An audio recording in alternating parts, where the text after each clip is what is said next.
जय हिंद साथियों। जैसा कि हमने आप सभी से प्रॉमिस किया था कि वनडे एग्जाम में जो भी साइंस का फिजिक्स केमिस्ट्री का पोर्शन होता है उस पोर्शन को मैं आपके देखूंगा। अभी पिछले लेक्चर में पिछले 2 लेक्चरों में आपके फिजिक्स के टॉपिक को कवर किया था। उसमें फिजिक्स का सिलेबस आपको क्या क्या वनडे एग्जाम में मुझे पढ़ना है, रेलवे के कंपटीशन एग्जाम में, एसएससी के एग्जाम में क्या क्या मुझे टॉपिक्स पढ़ने हैं, उनके बारे में आपसे डिस्कस किया था। आज हम लोग लेकर आते हैं आप सभी के बीच केमिस्ट्री का सेशन। और आज के लेक्चर में हम सभी लोग केमिस्ट्री के टॉपिक को साथ में मिलकर डिस्कस करते हैं कि केमिस्ट्री में हमको क्या क्या पढ़ना है। पहले सबसे हम लोग केमिस्ट्री का सिलेबस जान लेते हैं बच्चों कि हमारे केमिस्ट्री का सिलेबस है क्या, हमें कितना पढ़ना है। जिस तरीके से फिजिक्स में आप लोग फिजिक्स के सिलेबस को आप सभी लोग डाउनलोड करके उसको प्रिंट आउट करा के अपने कॉपी के पेज पे लगा लिए होंगे और फिजिक्स के लेक्चर को धीरे धीरे आप सभी को मिलता रहेगा, ठीक उसी प्रकार से आज केमिस्ट्री के लेक्चर को भी उसके सिलेबस को पहले सबसे जानते हैं और सिलेबस को जानने के बाद आप सभी लोग उस सिलेबस को नोट कर लीजिएगा और धीरे धीरे करके हम लोग केमिस्ट्री के भी टॉपिक को क्या करेंगे, स्टार्ट करेंगे बच्चों। आइए हम लोग देखते हैं कि हमारा जो केमिस्ट्री का टॉपिक है क्या क्या हम लोग को केमिस्ट्री के बारे में पढ़ना है, कौन कौन से आर्टिकल को टच करने हैं, उसमें कितने न्यूमेरिकल्स को टच करने हैं, कितने थ्योरी पोर्शन को टच करने हैं। आइए देखते हैं हम लोग बच्चों। ये रहा हमारे केमिस्ट्री का सिलेबस। ये केमिस्ट्री में बहुत ही कम हमारे सिलेबस हैं, टोटल लगभग 8 चैप्टर्स 8 टॉपिक हमारे दिख रहे हैं। इन्हीं 8 चैप्टर्स को हमें कवर करना है। जैसा कि हम लोग बताए थे कि ये चैप्टर धीरे धीरे एक एक वीडियो में हम लोग एक एक चैप्टर को देखते रहेंगे, तो ये पूरे टॉपिक को खत्म करने में मुझे कम से कम 10 लेक्चर 10 वीडियो शूट करने होंगे और 10 वीडियो में मैं ये सारे टॉपिक को आपके क्या करूंगा, खत्म कर दूंगा बच्चों। आइए पहले चैप्टर को हम लोग डिस्कशन कर लेते हैं कि किस किस चैप्टर को हमें किस तरीके से क्या करना है साथियों, किस तरीके से हमको क्या करना है, चैप्टर को पढ़ना है। आइए देखते हैं बच्चों। हमारा जो सबसे पहला जो हमारा इसमें आर्टिकल है, जो सबसे पहला हमारा चैप्टर है उसका नाम है परमाणु संरचना, संयोजकता एवं रासायनिक बंधन। पहला जो टॉपिक का नाम है वो है परमाणु संरचना, संयोजकता एवं रासायनिक बंधन, जिसको बोलते हैं atomic structure, valency and chemical bonding, जो कि बहुत ही मजेदार चैप्टर है, बहुत ही इंटरेस्टिंग चैप्टर है। इसको और भी इंटरेस्टिंग करने के लिए मैं आपको इसमें अच्छे अच्छे ट्रिक और टेक्निक्स को लेकर आऊंगा, जिसमें आपका इस चैप्टर में सबसे बेहतरीन इंटरेस्ट जग जाएगा। और आज के बाद इस चैप्टर में कोई भी न्यूमेरिकल्स कोई भी क्वेश्चन रहेंगे, मैं 100% आपको गारंटी देता हूं कि इसमें के सारे क्वेश्चन आप 100% क्वेश्चन क्या कर देंगे, इस चैप्टर से अटेम्प्ट कर देंगे बच्चों। क्योंकि ये परमाणु संरचना का कुछ पोर्शन फिजिक्स में भी, क्लास 12 की फिजिक्स में भी, मॉडर्न फिजिक्स में क्या है, आधुनिक भौतिकी में आता है। दूसरा चैप्टर है हमारा अम्ल क्षार एवं लवण, एसिड बेस एंड सॉल्ट। ये भी बहुत ही इजी चैप्टर है। इसमें जितने भी चैप्टर आप देख रहे हैं बच्चों वो 9th और 10th स्टैंडर्ड के क्या है, सिलेबस है। 9th और 10th के क्या है, चैप्टर हैं। एक भी चैप्टर इसमें 11th या 12th का नहीं है बच्चों। सारे टॉपिक इसमें 9th और 10th स्टैंडर्ड के हैं, बहुत ही इजी है। अगर इसको वेल मैनर्ड वे में अच्छे तरीके से अगर आप सभी लोग इसको डिस्कस करेंगे, सभी लोग आप पढ़ेंगे, पक्का नो डाउट आपको सारे टॉपिक एकदम बेहतरीन तरीके से चमक जाएंगे और सारा 100% क्वेश्चन आप लोग इसमें अटेंड कर लेंगे। तीसरा चैप्टर है आपका धातुएं, फिर अधातुएं, फिर मिश्र धातुएं, फिर कार्बनिक रसायन, ऑर्गेनिक केमिस्ट्री। इसमें भी हम लोग को डिटेल में ऑर्गेनिक केमिस्ट्री नहीं देखना है, सिर्फ हम लोग को एल्केन, एल्कीन, एल्काइंस के बारे में, कार्बन के बारे में, कार्बन की प्रॉपर्टीज के बारे में हमको देखने हैं। इसमें थोड़ा-सा हम लोग को नोमेनक्लेचर के भी बारे में देखना होगा। हम लोग इसको भी बहुत बेहतरीन तरीके से देखेंगे बच्चों, कोई दिक्कत नहीं है। उसके बाद हमारा रासायनिक अभिक्रिया, गैसियस नियम, गैसियस लॉ में हमारा क्या है, बॉयल्स का नियम, चार्ल्स का नियम, गैलुसैक लॉ है हमारा, ये सब लॉ है, हम लोग उसको देखेंगे, बहुत ही ईजी लॉ है। और हमारा जो लास्ट चैप्टर है वो तत्वों का आवर्ती वर्गीकरण है। ये भी बहुत ही सिंपल चैप्टर है। हमको पूरे पीरियोडिक टेबल में, पूरे आवर्त सारणी में उसके atomic number, atomic mass, number of protons, number of electrons, number of neutrons के बारे में, उसकी फिजिकल प्रॉपर्टी को जाने में, उसके आयोनाइजेशन एनर्जी, आयोनाइजेशन एंथैल्पी पढ़ता है, अप टू डाउन जाने पर, लेफ्ट टू राइट जाने पर क्या होता है, किस तरीके से वेरिएशन आता है उसकी चीजों में, वो देखना है। तो ये जो सारे टॉपिक हैं वो 9th और 10th स्टैंडर्ड के हैं बच्चों, बहुत ही इजी टॉपिक हैं आप लोग में। बस आप लोग पूरे लेक्चर को, जो भी वीडियो यहाँ से दिया जाएगा, जो भी पीडीएफ फॉर्मेट में आपको लेक्चर के नोट्स दिए जाएंगे, उनको अच्छे तरीके से आप लोग रिवाइज कर लीजिएगा। तो निश्चित रूप से आप सारे टॉपिक में 100% क्वेश्चन को आप लोग सही कर ले जाओगे, ये मेरा विश्वास है। इसमें से कुछ चैप्टर हैं जो आपको केमिस्ट्री वाले सर भी पढ़ा सकते हैं। सारे चैप्टर को मैं शायद डिस्कस ना करूं आपके बीच, लेकिन इसमें परमाणु संरचना, संयुक्ता, रासायनिक आबंध को मैं ही डिस्कस करूंगा। इस चैप्टर को मैं ही इसको अच्छे तरीके से पढ़ाऊंगा। इसको धातु अधातु को भी मैं ही आपको, धातु अधातु मिश्र धातु को भी मैं ही आपके बीच डिस्कस करूंगा। तत्वों का आवर्ती वर्गीकरण, इस चैप्टर को भी मैं ही आप सभी के बीच डिस्कस करूंगा। इस जितने चैप्टर में मैं आपको किया हूं, बताया हूं, डबल टिक है, उस चैप्टर को तो मैं आपको डिस्कस करूंगा ही, बाकी भी चैप्टर डिस्कस कर सकता हूं। बट और भी हमारे पास केमिस्ट्री के 2-3 फैकल्टी हैं, हमारे पास केमिस्ट्री के टीचर हैं जो कि बेहतरीन तरीके से आपको डिटेल वे में केमिस्ट्री पढ़ाएंगे, जो कि जैसे कि acid base and salt chapter के स्पेशलिस्ट हमारे सर हैं, वो आपको एसिड बेस एंड साल्ट्स को पढ़ा सकते हैं। ऑर्गेनिक केमिस्ट्री के हमारे बहुत ही बेहतरीन टीचर हैं, वो ऑर्गेनिक केमिस्ट्री को देख सकते हैं। बट जो यहाँ पे पहला चैप्टर है परमाणु संरचना, संयुक्ता एवं रासायनिक आबंध, इस चैप्टर को मैं ही डिस्कस करूंगा, क्योंकि इस पे बेहतरीन कमांड मेरा अच्छे से है, केमिकल बॉन्डिंग पे, संयुक्ता पे, परमाणु संरचना पे। क्योंकि परमाणु संरचना जो चैप्टर है, ये चैप्टर में फिजिक्स में भी पूरे केमिस्ट्री के पोर्शन को टच करता हुआ हाई लेवल तक हम लोग जब सीयूटी जेईई मेंस की तैयारी करते हैं साथियों, तो उसमें इस चैप्टर को हम लोग क्या करते हैं, देखते हैं। और सबसे मोस्ट इंपॉर्टेंट चैप्टर केमिस्ट्री का जो आप देख रहे हैं यहाँ पर, केमिकल बॉन्डिंग, रासायनिक आबंध, ये भी चैप्टर बहुत ही इंटरेस्टिंग चैप्टर है। इसको पढ़ने और पढ़ाने दोनों में मजा आता है। अगर जो टीचर इसको पढ़ा रहा है उसे भी बहुत इंटरेस्टिंग ये चैप्टर लगता है, और जो बच्चे पढ़ते हैं उन्हें भी बहुत इंटरेस्टिंग लगता है। बस और बस एक चीजों का ध्यान रखना है कि उन्हें ये चैप्टर अच्छे तरीकों से क्या करना है, समझना है। इसमें hybridisation, sp2, sp, sp3, sp3d, ऐसे हाइब्रिडेशन है।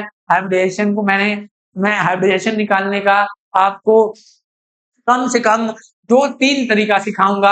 आप किसी भी तरीके से, चाहे वो ऑर्गेनिक कंपाउंड्स हो, चाहे वो इनऑर्गेनिक कंपाउंड्स हो, चाहे जैसे भी कंपाउंड हो, उसकी आप हाइब्रिडाइजेशन बेहतरीन तरीके से बहुत ही इजी वे में क्या कर सकते हैं, निकाल सकते हैं। तो ये जो हमारा टॉपिक है परमाणु संरचना, संयुक्ता एवं रासायनिक आबंध, इस चैप्टर को हम लोग बच्चों स्टार्ट करेंगे नेक्स्ट वीडियो में। बट इस चैप्टर का कुछ ओवरव्यू मैं आपको इस चैप्टर का दे रहा हूं कि कैसे इस चैप्टर को हम लोग धीरे धीरे क्या करेंगे बच्चों, डिस्कशन करेंगे। इस चैप्टर को आज ही मैं स्टार्ट कर देता हूं। आज कुछ बेसिक जानकारी इस चैप्टर में आपको दे दूंगा, और नेक्स्ट लेक्चर जो हमारा आएगा, नेक्स्ट वीडियो जो हमारा आएगा, उसमें इस चैप्टर को मैं द एंड भी कर दूंगा। आज इस चैप्टर को मैं क्या करता हूं, स्टार्ट करता हूं, ये चैप्टर को, जिसका नाम है, इसमें देखिए 3 टॉपिक हैं साथियों, ध्यान से देखिए। इसमें परमाणु संरचना, संयुक्ता एवं रासायनिक आबंध, जो कि सबसे बड़े टॉपिक हैं। इसका जो नेक्स्ट वीडियो मैं बनाऊंगा, लगभग 1 से 1.5 घंटों का वो वीडियो हो सकता है, लेकिन उसी वीडियो में मैं ये सारे टॉपिक, जो पहला चैप्टर है उसके सारे टॉपिक को कवर करूंगा। क्योंकि परमाणु संरचना का जो वीडियो है उसको मैं, उसका 30% क्वेश्चन आज ही इस वीडियो में क्या करता हूं, शूट करता हूं। आप सभी लोग क्या करिए, देख लीजिए। इस टॉपिक को मैं स्टार्ट करता हूं। आइए देखते हैं परमाणु संरचना, एटॉमिक स्ट्रक्चर। परमाणु संरचना, एटॉमिक स्ट्रक्चर, एटॉमिक स्ट्रक्चर, परमाणु संरचना, एटॉमिक स्ट्रक्चर। आइए बच्चों, मैं इस चैप्टर को देखता हूं कि परमाणु संरचना में क्या क्या हमको पढ़ना है। सबसे पहले अगर बात किया जाए, इसमें आप सभी से पूछा जाए कि ये परमाणु होता क्या है, ये एटम होता क्या है, ये परमाणु होता क्या है, एटम होता क्या है। सबसे पहले हम ये क्वेश्चन आपसे खड़ा करते हैं कि एटम होता क्या है, परमाणु होता क्या है। तो बहुत ही सिंपल भाषा में हम लोग परमाणु समझेंगे, कुछ किताबी भाषा में नहीं। परमाणु क्या होता है? ब्रह्मांड में जितने भी कण होते हैं, जितने भी वस्तु होते हैं, जितने भी पदार्थ होते हैं, चाहे कुछ भी होते हैं, सभी कुछ परमाणु से मिलकर बने होते हैं। बात यही खत्म। सभी कुछ किससे मिलकर होते हैं? परमाणु से बनकर बना है। हम भी परमाणु से मिलकर बने हैं, आप भी परमाणु से मिलकर बने हैं। चाक, डास्टर, पंखा उंखा जो भी चीज है, सभी परमाणु से मिलकर बने हुए हैं और ढेर सारे परमाणु से मिलकर बने हुए हैं। अगर कहा जाए कि हम कितने परमाणु से मिलकर बने हैं, हम मिलियंस ऑफ एटम से मिलकर बने हुए हैं, ढेर सारे परमाणु से मिलकर बने हुए हैं।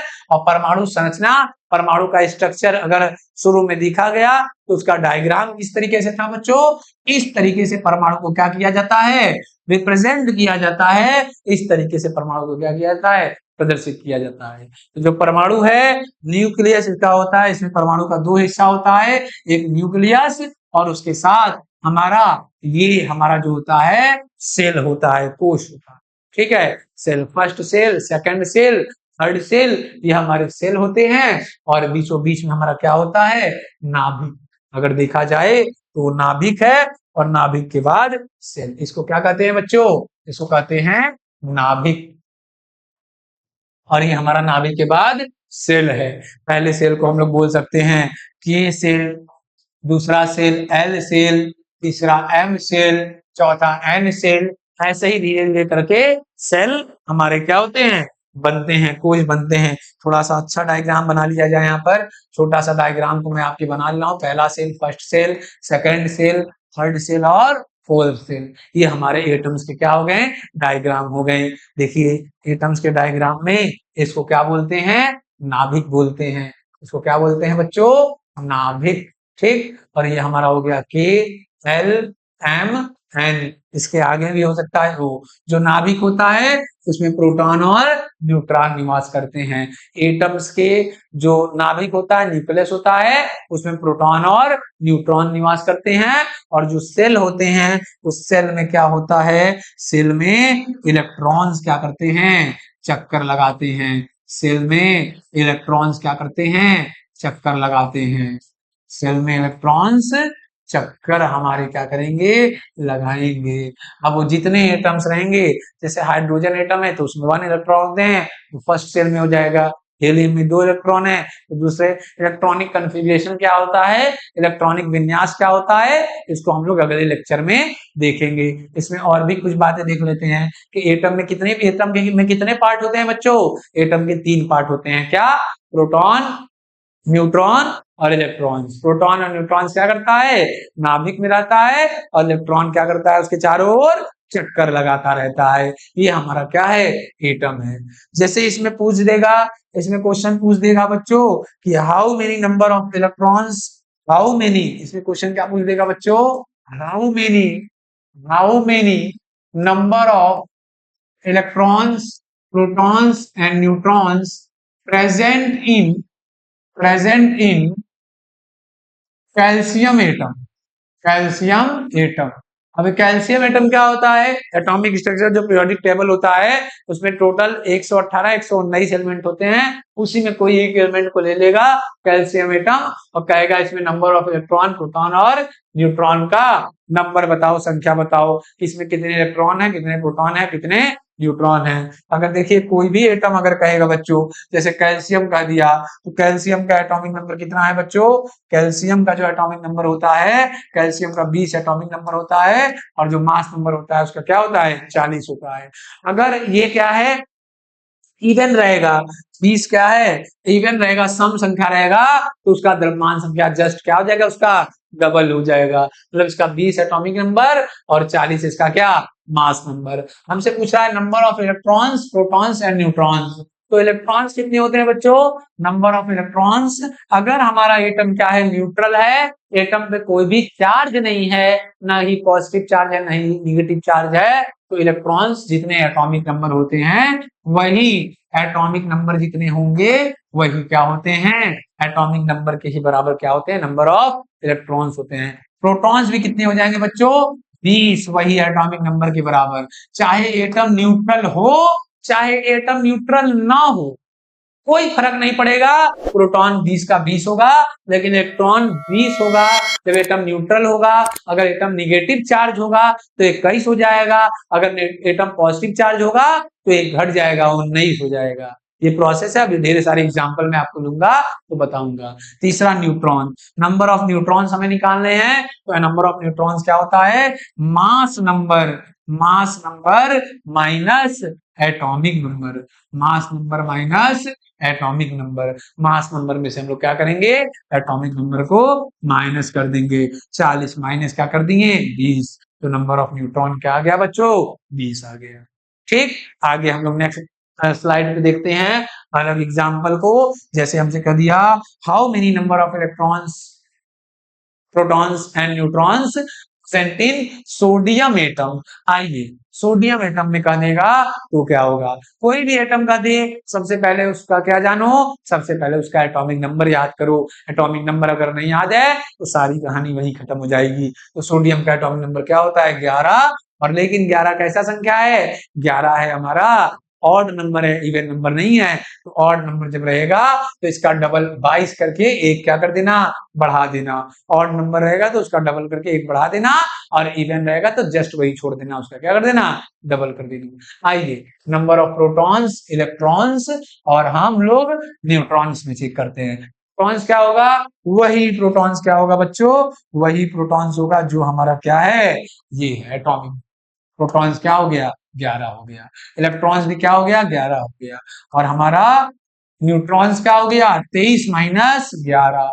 Mass number minus atomic number, mass number minus atomic number. तो 23 में से 11 गया तो क्या बच गया बच्चों, 12 बच गया। 23 में से 11 गया तो 12 बचा। कोई दिक्कत, कोई कष्ट। अगर इसी में क्या करता, अगर इसी में क्या करता बच्चों, सोडियम के जगह हमसे कह देता कि सोडियम प्लस आयन का बताओ, तो क्या होता बच्चों, तो प्रोटॉन तो कोई चेंज नहीं होता, प्रोटॉन में क्या होता, 11 ही होता, प्रोटॉन 11 ही होता। चाहे कुछ भी हो जाए, प्लस हो जाए माइनस हो जाए, प्रोटॉन वही रहेगा 11। इलेक्ट्रॉन उसका एक प्लस चार्ज रहेगा, तो इलेक्ट्रॉन एक तो निकला है। किसी भी परमाणु पर अगर धन आवेश है, किसी भी एटम पे पॉजिटिव चार्ज है, तो इसका मतलब है कि उससे एक इलेक्ट्रॉन निकाल लिया गया है। एक इलेक्ट्रॉन निकाल लिया गया है, तो एक इलेक्ट्रॉन का क्या कर दो, कमी कर दो। इलेक्ट्रॉन क्या हो गया, 10 हो गया। न्यूट्रॉन पर भी कोई फर्क नहीं पड़ेगा बच्चों, 12 ही होगा। तो ये कॉन्सेप्ट आपको क्लियर हुआ होगा। एक एग्जांपल और लेके आपको मैं समझा देता हूं। आइए जैसे कोई भी एग्जांपल ले लीजिए, कौन सा एटम ले ले, जो आप कहिए वो ले लें। जिंक ले लेते हैं। आइए जिंक परमाणु को ले लेते हैं। तो जिंक परमाणु हमारा क्या होता है, जिंक परमाणु क्या है, हम जिंक परमाणु ले तो लिए, लेकिन जिंक परमाणु का आपको क्या पता रहना चाहिए बच्चों, एटॉमिक नंबर और मास नंबर। जिंक का जो एटॉमिक नंबर होता है क्या होता है, 30 होता है, और जो मास नंबर होता है वो क्या होता है, 60 होता है बच्चों। मास नंबर होता है क्या, 60। एटॉमिक नंबर 30 और मास नंबर 60। ठीक, चलिए प्रोटॉन्स क्या हो जाएगा, प्रोटॉन्स बराबर क्या होता है, एटॉमिक नंबर। ये तो फिक्स है, ये तो क्या हो जाएगा, 30 हो जाएगा। इलेक्ट्रॉन कितना होता है, एटम न्यूट्रल है, तो ये भी क्या हो जाएगा, 30। न्यूट्रॉन क्या होता है, mass number minus atomic number, 30 आ गया। 30 इसका सारा चीज क्या हो जाएगा, 30 number of protons, number of electrons, number of neutron भी क्या, तीनों क्या हो जाएगा, 30 हो जाएगा। अगर हम बोले Zn प्लस आयन रहता तो क्या होता बच्चों, प्रोटॉन पे कोई भी चेंज नहीं आता, वो 30 का 30 होता, लेकिन इलेक्ट्रॉन पे चेंज आ जाता। किसी भी एटम पर एक धन आवेश है तो इसका तात्पर्य है कि उस एटम से, उस परमाणु से, उस तत्व से एक इलेक्ट्रॉन क्या है, निकाला गया है। एक इलेक्ट्रॉन निकाल दो तो क्या हो गया, 29 हो गया। न्यूट्रॉन पर भी कोई प्रभाव नहीं पड़ेगा। किसी भी के प्रोटॉन और न्यूट्रॉन पर कोई प्रभाव नहीं पड़ता, क्योंकि वो नाभिक में रहते हैं, और नाभिक से को निकालना, नाभिक को तोड़ना, मतलब नाभिक की विखंडन जैसी बहुत ही बड़ी क्या हो जाएगी, घटना घट जाएगी, प्रक्रिया हो जाएगी, जो कि हम लोग इसको डिटेल में रेडियो एक्टिव पार्ट में क्या करते हैं, देखते हैं। रेडियो एक्टिव सिलेबस में हम लोग थोड़ा बहुत क्या करेंगे, इस पार्ट को देखेंगे। ठीक, और एग्जाम्पल अगर ले लिया जाए बच्चों, चलिए अगर हम नाइट्रोजन का एग्जाम्पल ले लें, बताइए नाइट्रोजन क्या होगा। कोई भी एग्जाम्पल ले लें, उसका एटॉमिक नंबर और उसका मास नंबर आपको क्या रहना चाहिए, याद रहना चाहिए। मास नंबर नहीं भी याद रहेगा तो भी हमारा काम हो जाएगा, उसका एटॉमिक नंबर क्या रहना चाहिए, याद रहना चाहिए। एटॉमिक नंबर 7 होता है। अब 7 कैसा है, 7 ऑड नंबर है, विषम संख्या है, तो कैसे उसका डबल आप कर दिए सर, 14 थोड़ी ना वहां होगा, क्या होगा, 15 होगा। 7 का डबल किए 14 और यहाँ एक आ गया क्या, 15। प्रोटॉन बताना है, न्यूट्रॉन बताना है और इलेक्ट्रॉन। प्रोटॉन कितना, वही एटॉमिक नंबर के बराबर। न्यूट्रॉन कितना, mass number minus atomic number, क्या आ जाएगा, क्या आ जाएगा बच्चों, 15 में से 7 जाएगा तो कितना बच जाएगा, 15 में से 7 जाएगा तो आपका क्या बच जाएगा बच्चों, 8 बच जाएगा। 8 7 15 हो गया, ठीक 8। अब इलेक्ट्रॉन कितना हो जाएगा, एटम क्या है, एटम क्या है, न्यूट्रल है, एटम न्यूट्रल है, तो क्या हो गया, 7 आ गया। अगर हम इसमें कहें कि चलिए अगर नाइट्रोजन पे 2 निगेटिव रहता तो आप क्या जवाब देते, नाइट्रोजन पे 2 निगेटिव रहता तो प्रोटॉन के साथ कोई भी छेड़छाड़ नहीं सर, 7 होगा। न्यूट्रॉन के साथ, न्यूट्रॉन के साथ कोई छेड़छाड़ नहीं, 8 होगा। इलेक्ट्रॉन के साथ छेड़छाड़ होगा, किसी एटम पे अगर निगेटिव चार्ज है, एक निगेटिव चार्ज है तो उसको 1 इलेक्ट्रॉन दिया गया है, 2 निगेटिव चार्ज है तो 2 इलेक्ट्रॉन दिया गया है। तो चलो इसको 2 इलेक्ट्रॉन दे दिया जाए बच्चों, 2 इलेक्ट्रॉन दे दिए तो 7 था, 2 इलेक्ट्रॉन दे दिए, टोटल कितना हो गया, 9 हो गया बच्चों। एक एग्जाम्पल मैं आपको देता हूं, इसको आप लोग कमेंट बॉक्स में जरूर रिप्लाई करिएगा। 3-4 में एग्जाम्पल देता हूं, इसको जरूर आप बताइएगा। क्वेश्चन है आपका, ऑक्सीजन न्यूट्रल है, ऑक्सीजन में हमको प्रोटॉन, न्यूट्रॉन और इलेक्ट्रॉन बताना है।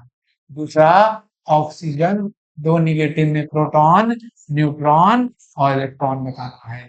ठीक, ये 2 क्वेश्चन मैं आपको दिया।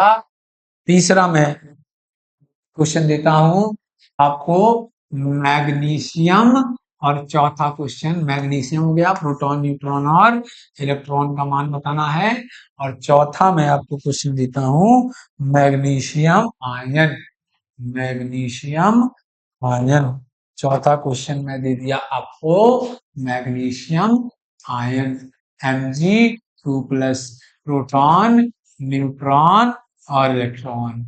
ये मैं 4 क्वेश्चन आपको दे दिया हूं साथियों, मेरे बच्चों। ये 4 क्वेश्चन आप लोग कमेंट बॉक्स में इस चारों का रिप्लाई करिएगा। ऑक्सीजन में कितने नंबर ऑफ प्रोटॉन्स हैं, नंबर ऑफ न्यूट्रॉन्स हैं, नंबर ऑफ इलेक्ट्रॉन्स हैं। ऑक्सीजन परमाणु में उपस्थित प्रोटॉनों, इलेक्ट्रॉनों और न्यूट्रॉनों की संख्या बताइए। ऑक्सीजन पर 2 ऋणात्मक है, तब प्रोटॉनों, न्यूट्रॉनों, इलेक्ट्रॉनों की संख्या बताइए। मैग्नीशियम में प्रोटॉनों, न्यूट्रॉनों, इलेक्ट्रॉनों की संख्या बताइए। और मैग्नीशियम 2 पॉजिटिव में प्रोटॉनों, न्यूट्रॉनों और इलेक्ट्रॉनों की संख्या बताइए। ठीक है बच्चों, आज का लेक्चर मेरा यहीं तक रहेगा। जो भी हमारे आज के लेक्चर में, आज के सेशन बताए हैं, उसको अच्छे से कॉपी में नोट्स करिएगा। जो भी डाउट होगा कमेंट बॉक्स में बताइएगा, और ये क्वेश्चन दिया गया है उसका भी आंसर कमेंट बॉक्स में दीजिएगा। जय हिंद, जय भारत।